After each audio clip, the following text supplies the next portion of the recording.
All right, so this is the stuff that I have. So equipment that I use. So I got rags, I got my gloves, flathead screwdriver. These are two M8 by 125 or 1.25 bolts. That's going to be for the caliper, or excuse me, the rotor. I got a, starting from left to right, is going to be a 14 millimeter, 17 millimeter, and a 21 millimeter. And I'll show you what I need those for. This is the caliper, your caliper compressor, so to compress the caliper. Then you got a breaker bar, this small crescent wrench. I can show you what that's for. A couple of scraping tools, some caliper brake grease, brake cleaner, and then just a regular tool set. That's all you really need. No big special tools. That right there is the biggest special tool that I got, and that was like $4 at Harbor Freight.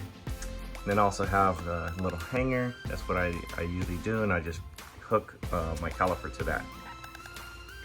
All right, first things first, when I'm doing this brake job on my 2015 Toyota RAV4, supported up on my jack stands. I put my tire underneath for additional safety. Basically, removing your tire, you're gonna remove this bolt here, that's gonna swing your caliper out. I'll hang it from my suspension. I got a coat hanger, put it there, and then hang my caliper over here so it's not putting too much pressure on this brake line. After I do that, there's two 17 millimeter bolts that are holding on the bracket in the back. Let's see if I can show one. There's one right here. Oops, where's my hand? There's one right here, and then one on the bottom. That's gonna take this out, and then I put a bolt here and a bolt here, and then that pops the rotor out. So that's it in a nutshell. Let me get some of this removed and show you a little better. All right, so I got them broken loose already. So just take this one out.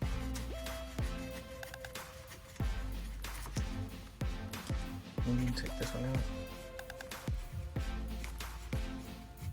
I do usually disconnect my hose right here. However, it's kind of close. So this hook is perfect. Let me get this out the way because it's better to do this with two hands. Hold on. So this is the rig. Let me see if I can see.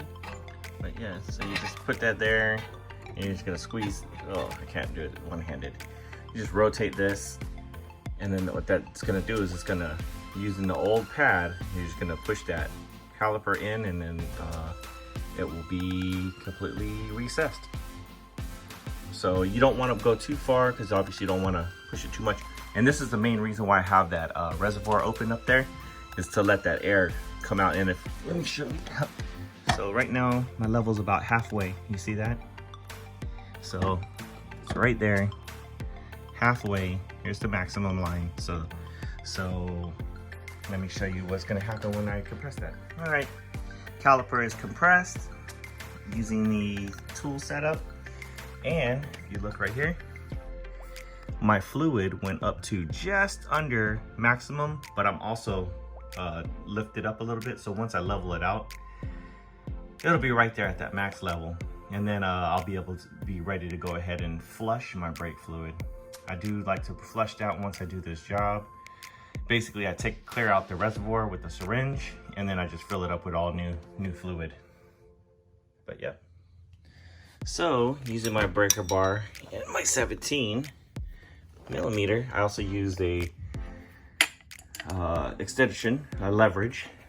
I was able to break the bolts loose, and yeah. So now let me take this bracket out. All right, so next things next, I'm gonna take a handle of my sliders. You can see that one is pretty tough. That's tough. Let's see if this one moves. They're both pretty tough, not moving. So let me pull them apart, and basically what you do is you pull them apart, being careful not to rip these boots right here. I'll take the slider out, one's longer than the other, so just know which side is which. And the boot, and then I clean inside and wipe the sliders down, and then I re-grease them with the caliper grease. And we'll get at that. Let me break this apart. Alright, so I have that apart. This is the orientation that I have it in. So this side will be all of this stuff, and this side will be this side. So this side actually has a like an O-ring. If you see right there at the end, that's a rubber O-ring, where this end does not have that. See that? So it does have like slides on there. You can see that it's goes in further on that side, and this side it's only going that far compared to that. You can see. I don't know if you can tell. Boom, right there. See, the strip is longer. But let me get to cleaning this up and then getting her all put back together. Alright, so I got the boots back on after I inspected them for no tears. Let me just put some grease on this. One-handed. So basically you're gonna grease these. Let me put this down and then I'll put it all together. So you're gonna grease them, pop them back in, and then that's it. Okay. Alright, so I got that one in.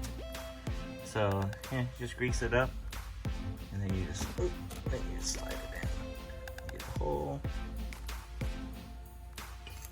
There she goes. And she's gonna squeeze out, and then bang. Then it just pops up.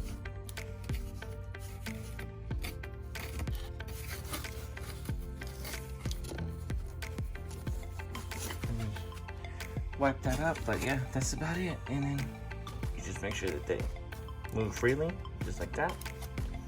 Move freely, just like that. And that's it. And then we put it back on. All right, let's get it, and I'll show you when it's complete. All right, so I got them just started in here right now. So basically, you're gonna get those in there. Again, these are M8 by 1.25, so I get it to snug, and then I go over to this one, get that one to snug.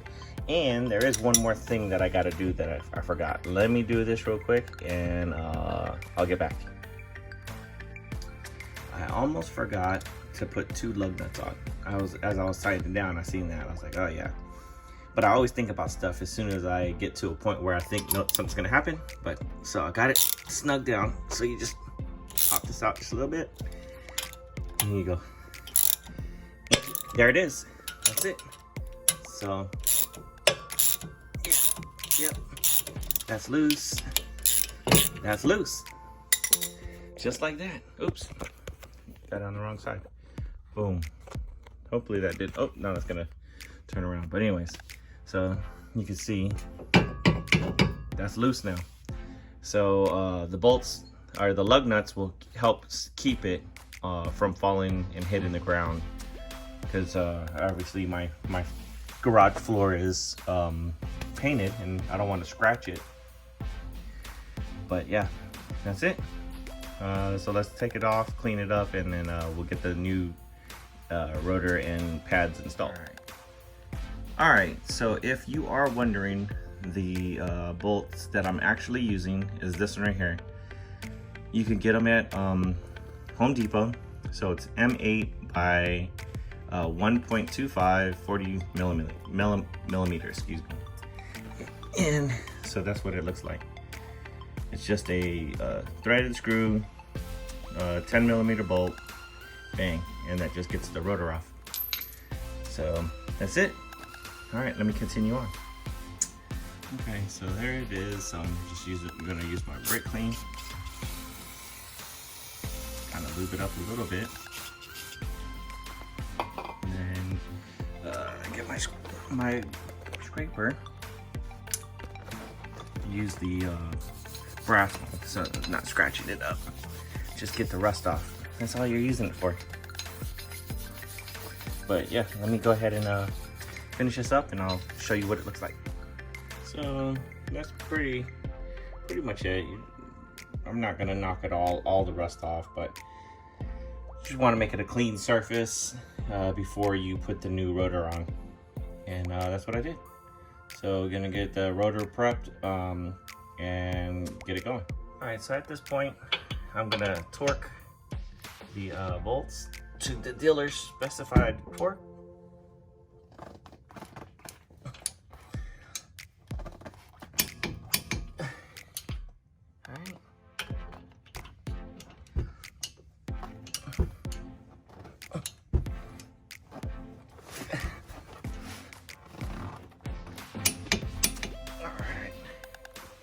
So those are torqued now. Now I'm gonna install the brake pads, put the caliper on, and torque that to the specified torque as well. And then put the wheel on and I'm done. So let me show you what the complete look like. All right. Okay, that's the final product. Oops, let me take these off while I'm talking. So I got the brakes all done up. Just gotta make sure that I have everything out of here, and this is a good time to look to see if there's anything that else needs to adjust. But my CV boots look good. The end links look good. So basically I torqued these down to dealer's torques. The boots are on. Torqued. I did forget that I had to, so I took these off of the old brake pads, put them on here. This is the little squeakers, and that's it. So next thing to do is to pump the brakes and make sure that I have enough fluids, and take it out for the test drive, and also seat the brakes. And when you seat the brakes, you're basically gonna drive 25 miles per hour, come to a complete stop at half pressure. Do that 3 times, then speed up to 35 miles per hour. Same thing, come to a complete stop, half pressure, and then do a 45. And the biggest thing is to make sure that you're doing it in an area that's empty, basically. And then once you do that, your brakes are seated, the rotors will be good to go, and yeah, you'll be complete. So that's it. So like I said, just make sure you do the break-in period of your brake pads properly, so that you get a good life out of your brake pads. And yeah, hopefully you get something out of this. And then, oh, when you put your wheels on, make sure you torque those down to factory specs also. And that's it. Cool. Well, that's all I got for today. If you like this kind of stuff, please let me know by giving me a like. Also, you know, subscribe, and leave a comment if you know how to do anything different. If I missed anything, if you liked how I did something that you don't do, let me know. And we'll see what the next video will have in store. All right, thanks. Have a great day. So here we go. This is it, the after. See, I basically just wiped everything down with some like simple green, you know, just wiped it down, and then I used a engine dress up and basically sprayed it onto my applicator and just hit up all the boxes and the intake, or not intake, but the valve cover plastic. You see that? Boom. Yeah, just wiped it up, just detailed it. So not only is she running better, she looks good. She looks like $1 million now. This is all like nasty dirty earlier. Just needs to give it one more wipe down, and then I'll be happy with that. But yeah, that's it. Cool. Thanks for hanging out. To the next project.